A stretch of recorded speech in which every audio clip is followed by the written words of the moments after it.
Can anybody?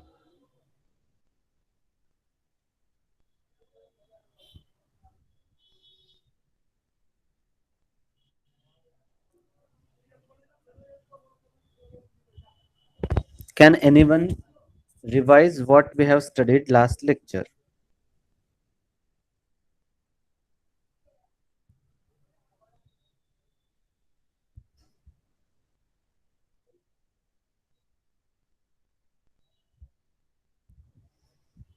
Sujay Gate,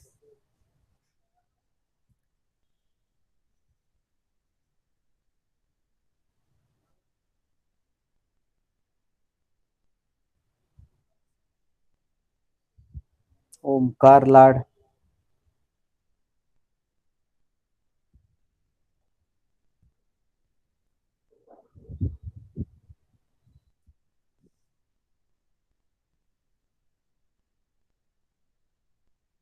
Dhanraj Bhosle.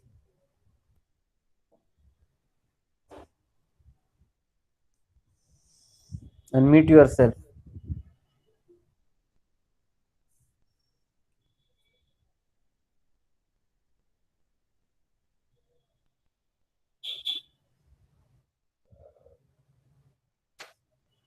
Rohit Hazare.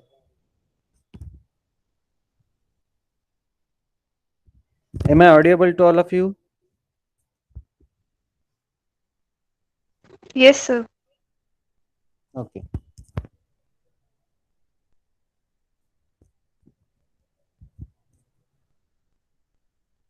Are you able to view my screen?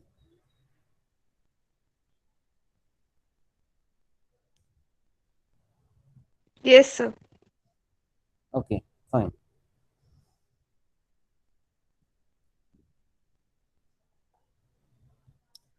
Okay.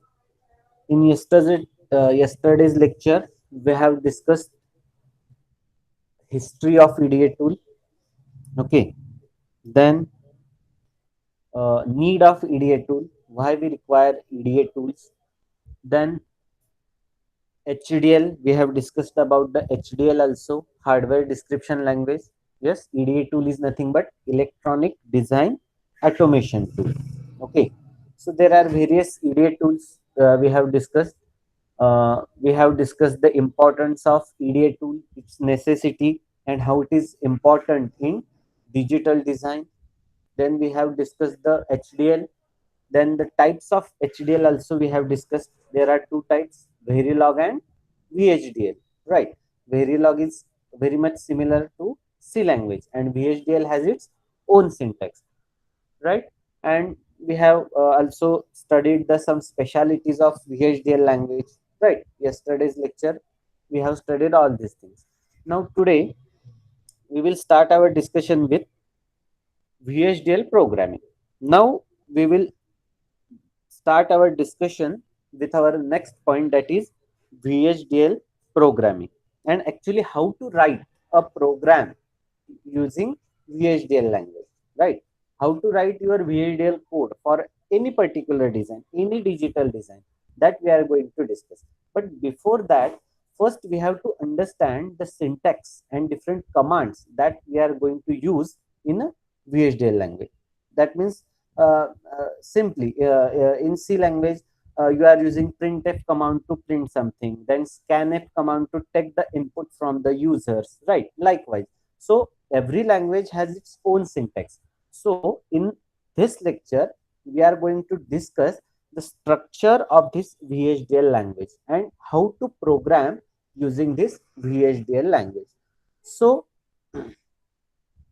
now, even I have in last lecture we have discussed the long form or the what we can say the actual meaning of this VHDL. Can anyone? Very high-speed integrated circuit hardware description language. Yeah, that's very correct. That's very correct. It's a very high speed integrated circuit hardware description language. This is VHDL, right? Now, and again, I want to repeat. Always remember, either you take Verilog or VHDL. These are the types of HDL only, hardware description language, right? Both are the types of hardware description language only. It is not case that only VHDL is a hardware description language. No, Verilog also a hardware description language. But the difference is the software used, the programming techniques used, and there is a different syntax. That is the only difference. But both are the types of hardware description language only. So this point you have to remember, right? There is a difference, and that we have discussed. Verilog is more what we can say C based. VHDL has its own syntax. And in today's lecture, we are going to discuss the structure, different components, different syntax that we are going to use, and we will in VHDL language, and then only we are able to program or we are able to write any code for any digital system in a VHDL. Now, all of you have already known VHDL has its own syntax, right? So that we have discussed in last lecture. Now, this is a basic structure, or you can say this is a essential structure of any VHDL code. Any VHDL code. You may write it for combinational logic or you may write it for sequential logic. Any VHDL code must have these three components. It must have library part, it must have entity part, and it must have architecture part, right? So this is a typical structure of VHDL code.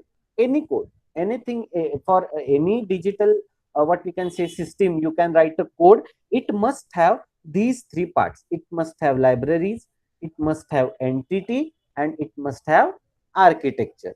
So this is a typical fundamental structure of any VHDL code.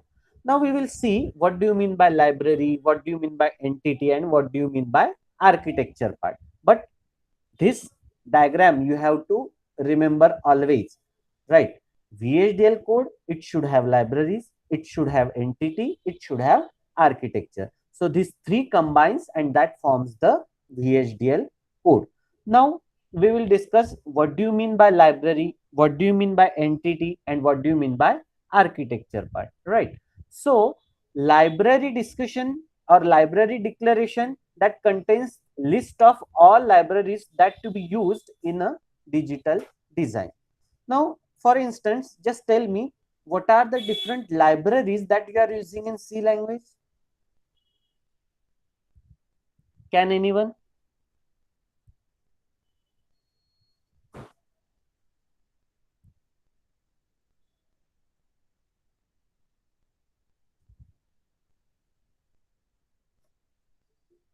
stdio.h, Ex- conio.h. Yes, these are the libraries that before writing a code, you have to mention these libraries, right? If you don't mention the stdio.h, what will happen with your code? Your input and output are not understood by the compiler. Means what? stdio.h contains that printf and scanf test statement.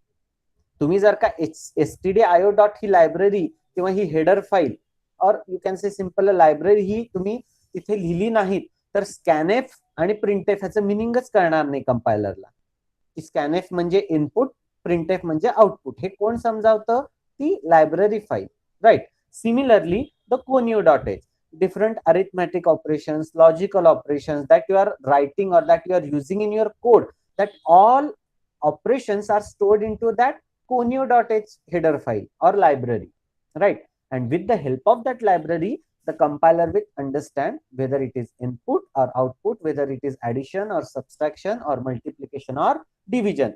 The same thing will happen in case of VHDL also. Before start writing any code, you have to mention the universal or some useful libraries in VHDL language also.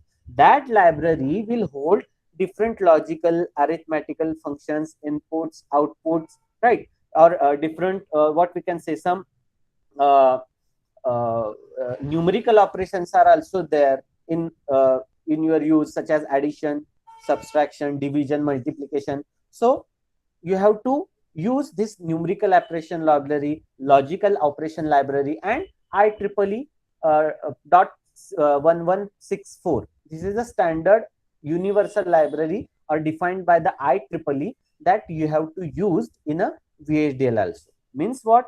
Whatever the code or whatever the arithmetic logical operations that you are later using in your code, all these operations on input output functions. What do you mean by in VHDL code you have to use different statements, different loops, all these are stored into this library. If you don't mention the libraries in your code, nothing can be understood. काहीच समजणार नाही कंपायलरला काय करायचं ते. बरोबर आहे. जसं की सी मध्ये तुम्ही वर लायब्ररी लिहिली नाही तर प्रिंटएफ म्हणजे काय आणि स्कॅनएफ म्हणजे काय हे कंपायलरला कळणार नाही. हे कुणामुळे करतं? त्या लायब्ररीमुळे करतं. What ever you have mentioned at the top or at the start beginning of your code. Similarly, in case of VHDL also, you have to write some libraries that enables the many functions that you are going to use later on into your code. समजलंय? म्हणजे तुम्ही जे काही code लिहिणार आहात नंतर त्याचं meaning हे त्या libraries मध्ये store असतं. Libraries and packages. क्लिअर? समजलंय का? Yes, sir. Okay. Now this is about the library. Then what was the second part of VHDL code? Entity. Okay. Entity means what? Now see, you have defined the libraries. Okay. For example, you have to write a code for simple full adder. For an example, we will take. Okay. You have to write a VHDL code for full adder. Now, for full adder, what operations that you require? You require some logical operations, right? For the sum and for the carry, you require a logical operation. So, whatever the library in which the logical operations are all stored, that library you have to define, right? So you have defined the library. Now what comes the next? It is entity. Now what do you mean by entity? That specifies the input pins and the output pins to the circuit, right?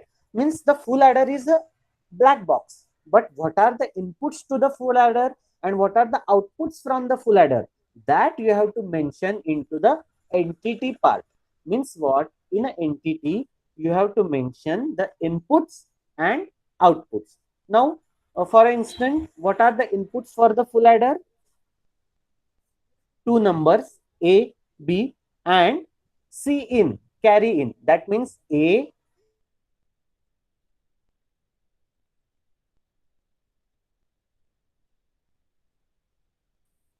comma B, comma C in. So these are the inputs for the full adder. Okay. Now what are the outputs from the full adder? From output, what you are getting out of full adder? Sum and the carry. So you have three inputs and two outputs. That means whatever the inputs and outputs you are using for your circuit, that you have to define under entity part. बरोबर है? We will take another example. For AND gate, what are the inputs?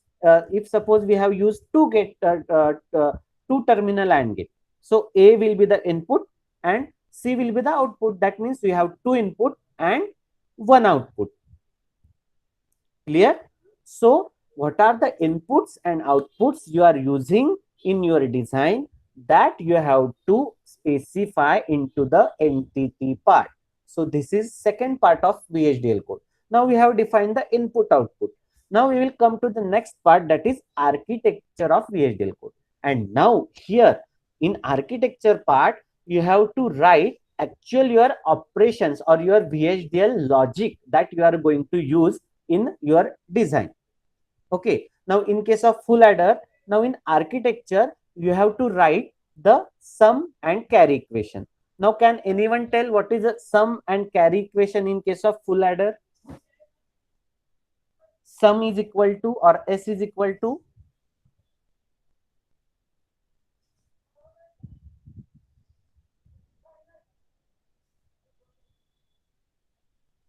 can anyone?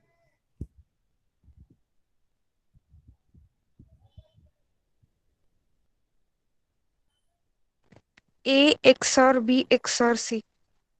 Yes. For it is it for sum or carry? Sum. Sum. A XOR B XOR C, right? And for carry, AB plus BC plus AB AC. plus BC exactly, plus CA. AB plus BC plus AC. That means A and B, or B and C, or A and C, right? So these are the sum and equation, sum and carry equation for the full adder. Now you have to write this logical boolean equation into the architecture part. म्हणजे आपण पहिले library define करणार की आपल्याला काय काय काय use करायचंय. आपल्याला boolean equations लागणार, right, and or functions लागणार. That part we have defined while defining the library. Then we have finalized our inputs and output in a entity part. Entity मध्ये आपण इनपुट आणि आउटपुट ठरवले. आपल्याला input किती लागणार आहे, आउटपुट किती लागणार आहे, बरोबर आहे. आणि again you can even add the input as a number of bits also. Means what? For in case suppose you are using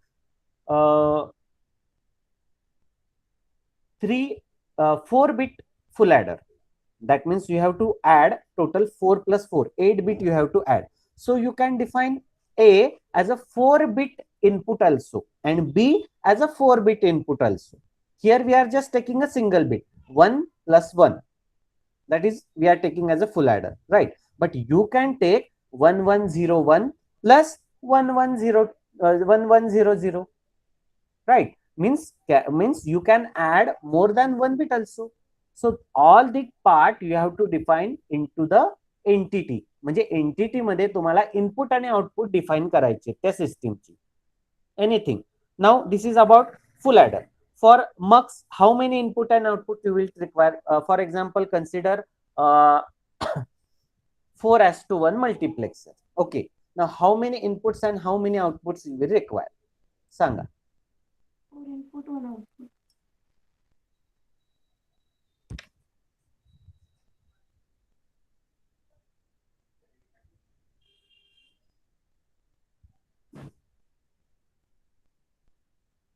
Or you can take example of decoder, 3:8 decoder. How many input and how many output you will require?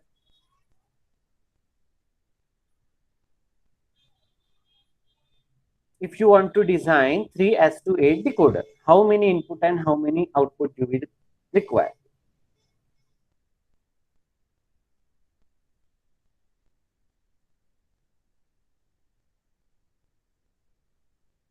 Or 4:1 mux? 4 input and 1 output. Okay, for 4:1 mux, you require only 4 input and 1 output. Output 1 required, that is correct. But what about inputs?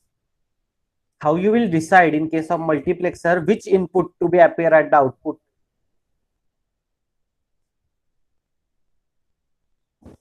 From select line. By select lines. Mug select line input मध्ये येणार का नाही येणार? Yes. Exactly. That means you have to require 4 input pins along with 2 select lines, that to be input only. That means total 6 inputs and 1 output. That is your entity of 4:1 multiplexer. तुम्हाला 4:1 multiplexer design करायचं झालं तर 6 input आणि 1 output लागणार, बरोबर आहे. In case of 3:8 decoder, you will require 3 input and 8 different outputs. You will require 3 inputs and 8 different outputs. Clear with this? In this way, you have to think and you have to define your entity. That means whether how many inputs you will require, how many outputs you will require, that all things you have to mention in your entity part. And of course, in case of architecture, you have to mention the logic, what logic you are going to use, right? In case of as we have discussed, in case of full adder, you have to simply now the mention what we can say sum and carry equation. If you take another example of mux, then you have to write the condition. How you are designing the 4:1 mux?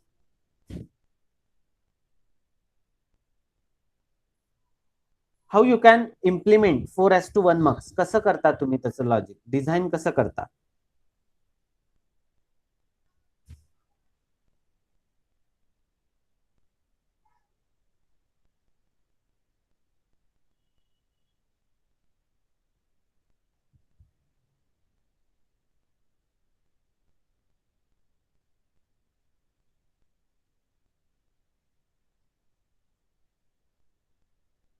Can anyone?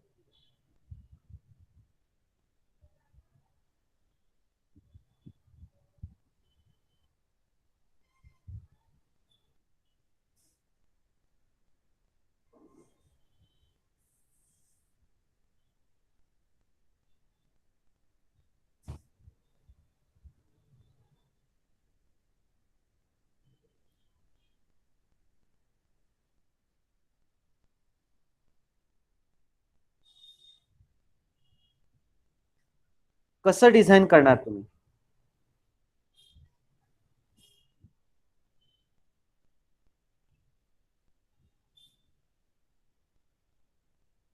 Hello.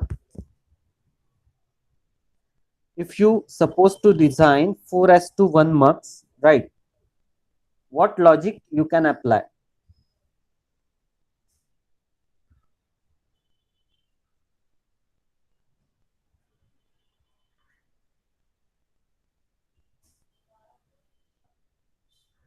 First, you have to use how many select pins? As you are using the 4 inputs, how many select pins you will require? Two. Two select pins you will require. Now, 2 bits, that means 2 select pins you are required. How many possible combinations will be there? Four. Four possible combinations: 0 0 0 1 1 0 and 1 1, right? These are the 4 possible combinations. Now, how to write VHDL code or how to use the logic? Now, if 0 0 is there, then it will select the first pin. That means the input, whatever the input at first pin, it will transfer to the output side. If second case, if 0 1 is there, then the output input of the second pin will copy at the output side. Means what? Now in this case, in architecture part, you have to use simple if else or if then statement, right? Means what I want to tell you, whatever the coding logic you have to write into the architecture. You have to define the libraries, you have to define the input output in an entity, and you have to define your coding logic into the architecture part.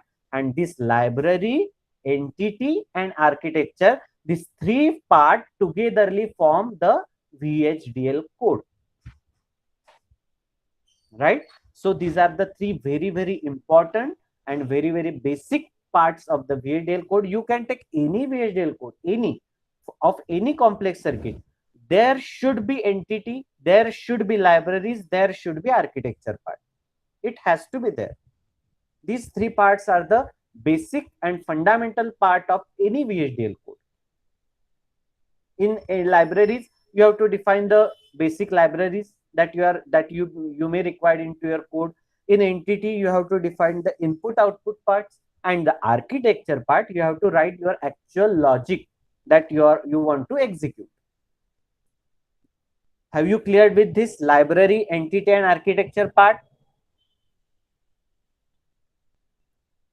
Okay. Yes, sir. Now, okay. Yes, sir. Now see the example that you are able to see on your screen.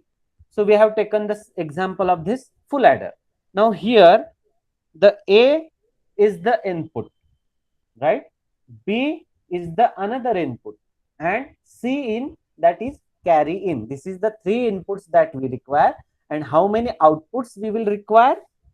2, sum and carry. These 2 outputs we will require.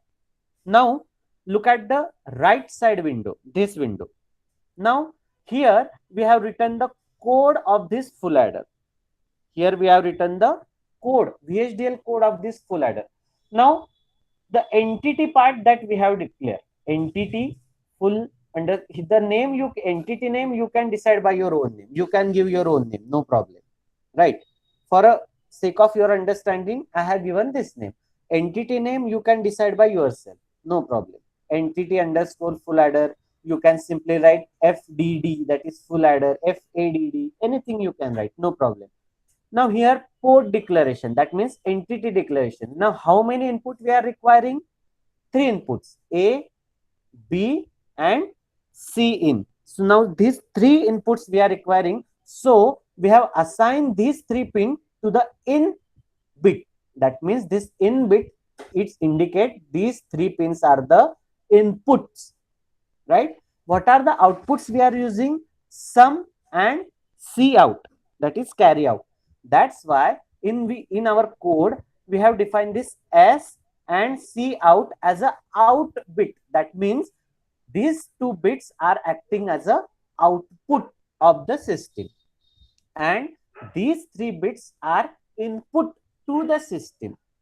That means in entity part, we have to declare what are the inputs and what are the outputs. Now next, we have come to the architecture part. Again, in case of architecture, here we have used the data flow type of modeling. Simply we can write the what we can say logical equations and you will get the output. Okay. Now in this architecture part, actually we have written the logic that we are going to use in our code. So a simple logic we are using for sum. There is one equation that we have derived from the KMAF, right?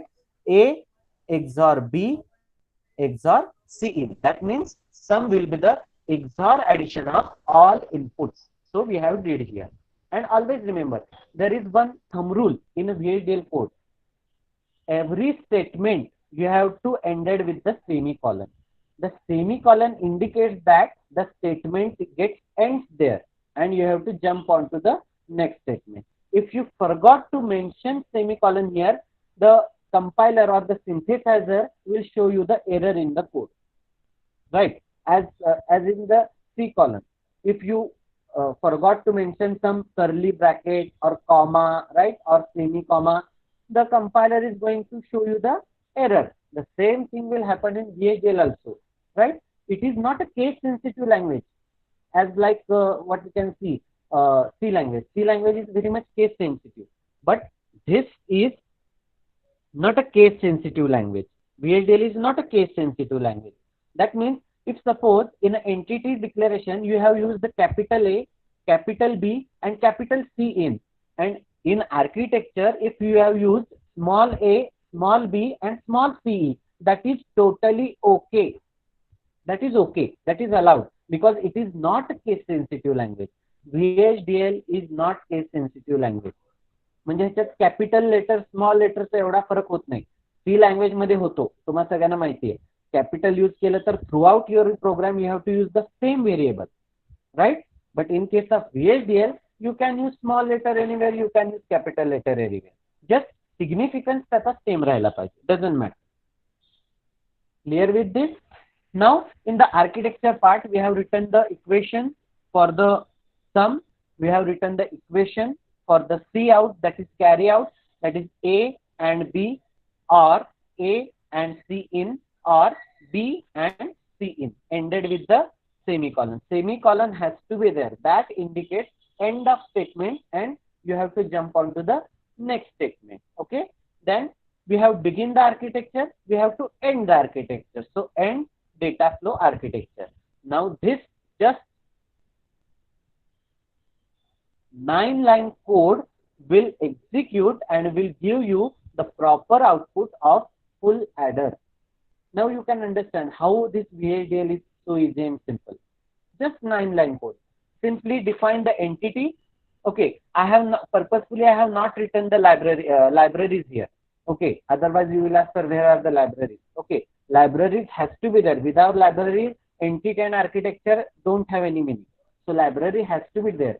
And VHDL has we are using in VHDL that standard IEEE 1164. This standard library we are using. What is that? We will discuss later on. Okay. Now library has to be there. Now this is the entity part.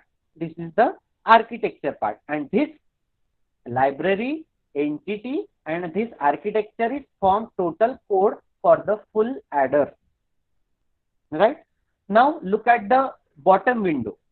Right. This is a test bench window that we have plotted. Now you can see we have assigned A as a 0, B as a 1, and C in as a 0. And now we will check the outputs. S and C out are our outputs. Now what would be the expected output of sum? It should be XOR of 0, 1 and 0. Right? It is XOR addition of A, B and C in. Right? And you will get the output. Now 0 XOR with 1, 0. 0 XOR with 0, 0. That means you are getting the corrected output. Sum is equal to 0. Similarly, you can check the C out also by putting the values of A and B in this equation.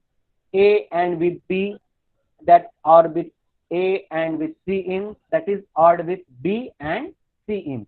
So similarly, by using these three inputs, you can check the sum as well as carry. And this test bench window will verify you that whatever the code that you have written, that is correct or that is verified.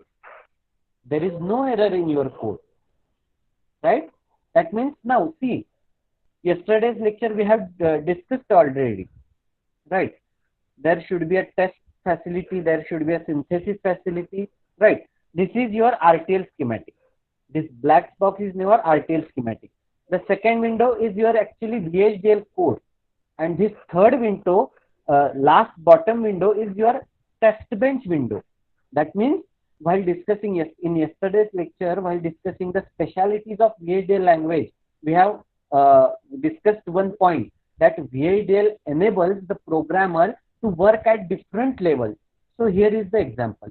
You can work at test bench level, you can work at RTL schematic level, and of course VHDL code is with you only. Right? So VHDL enables you to work at any level. You can check your design through the test bench, means you can verify your design. You can similarly able to see your RTL schematic too, and of course the VHDL code is there with you. Clear? समजलंय का? Yes, sir. बाकीच्यांना?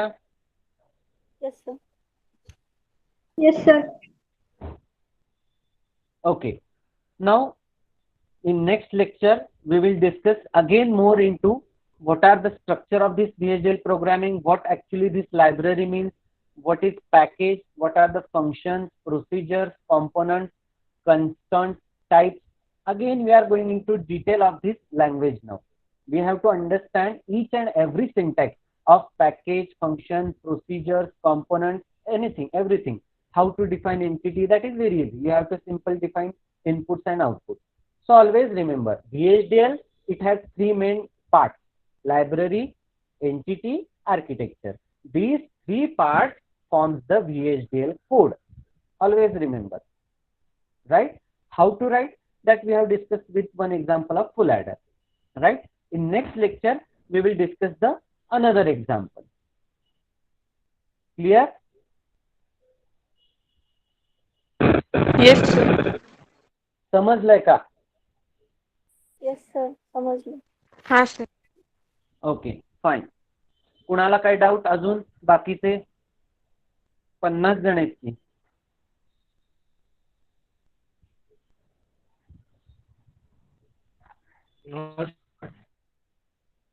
From boys,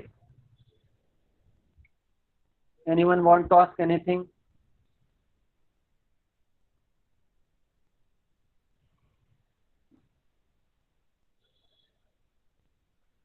Okay, fine. Today we will stop here.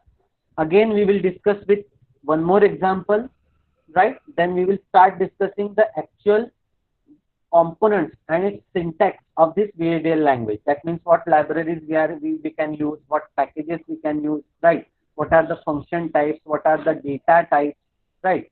जसं C मध्ये data types आहे का नाही, float, integer, बरोबर आहे का नाही? तसं इन VHDL language also it has its own data type, it has its own function type, it has its own signal variable type, right? So all that we are going to discuss step by step in our upcoming lecture. Okay, clear with this?